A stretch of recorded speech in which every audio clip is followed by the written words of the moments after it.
Finishing up. This is what we call the workup, the fish workup.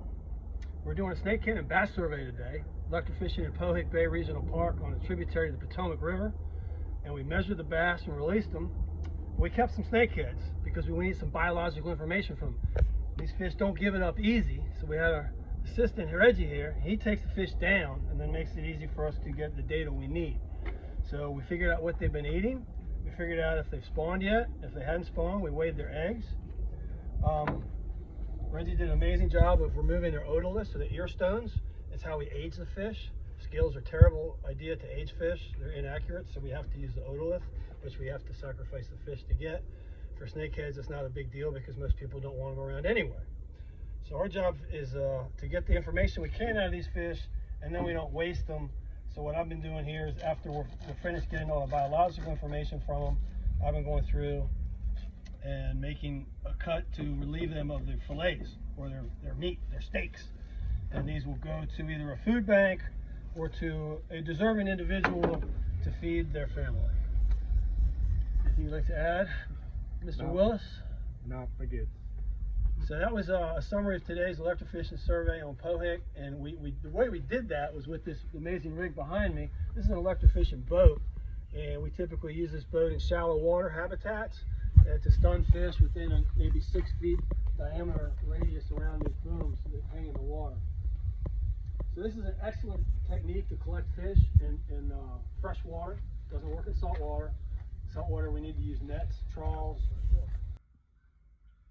Most fisheries biologists have both a bachelor's degree, a BS in science, and a master's degree in fisheries biology, marine biology, or a similar discipline.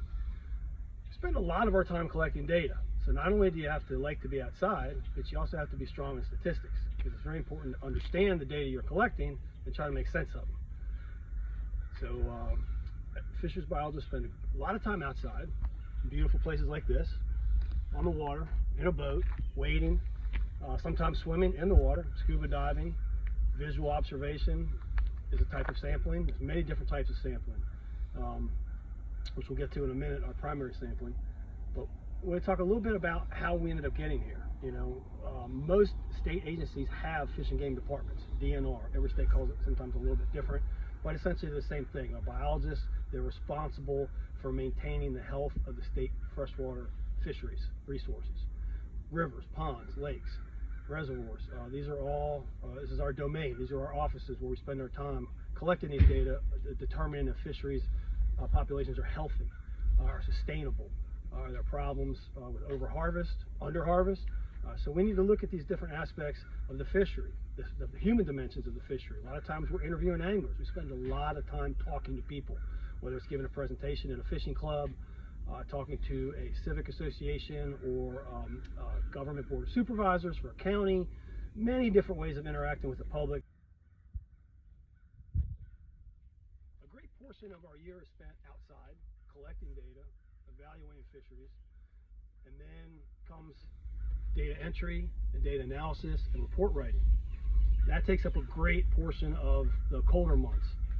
Usually we're churning out reports and crunching numbers during the November through February time frame, which, you know, I guess if you're going to collect all this information, you got to make some sense out of it and try to relay that information to our constituents, because what we do as state biologists, we're working for the people who buy fishing licenses.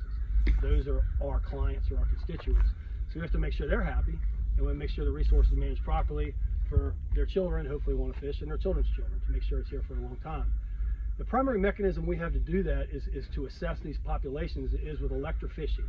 And this boat right here, mentioned in a previous clip, is a primary technique. And right now, it's not, the anodes aren't deployed, but typically there's cables that hang down in the water. Those are our positives or the anodes, the boat's the negative or the cathode. It sets up an electrical field, a simple AC generator. That power goes into a box where it's converted to pulse DC. And that pulse DC current is carried through those cables into the water, and the fish are anesthetized, essentially immobilized into a forced swimming motion. Their muscles are contracting as the electricity courses through them, and they swim towards the anodes, where they can be easily and safely netted up and placed in a live well for later evaluation. So usually we'll do these runs, either a timed run or a area of measurement of run. Some people do a certain number of feet of shoreline to evaluate. We usually use a timed run, a portion of an hour, say, and then we can quantify that information based on a relative abundance network. We're only seeing a snapshot of what's out there. We're not seeing everything. That would be a census. The great thing about being a fisheries biologist or fisheries scientist, especially with the state game and fish agency, I can't say the same about the feds, although I was a fed for a while. Feds tend to spend a little bit more time in the office, more of a bureaucracy. Sorry about that, but it's true. But the great thing about most state agencies, if you go to work, is that you have a district of responsibility. And we have a district responsibility. It's 12 counties large, which means one day we might be on a tidal river, the next day we might be on a mountain trout stream, and then the next day we might be fixing a wall at a concession building. If we own a state lake and we have a concession facility there to service anglers. And so we sometimes have to be jack of all trades. We might be doing a roofing job, we might be putting in a fence to keep ATVs off a dam. Sometimes we might actually be cutting down trees. I mean, it's crazy. Bottom line is most of our work is science related, into collecting and analyzing data as it relates to the health of a fishery. But we can find ourselves doing all kinds of wacky stuff out in the woods or on the water any time of the year, which means we never get bored, and so we have a good time.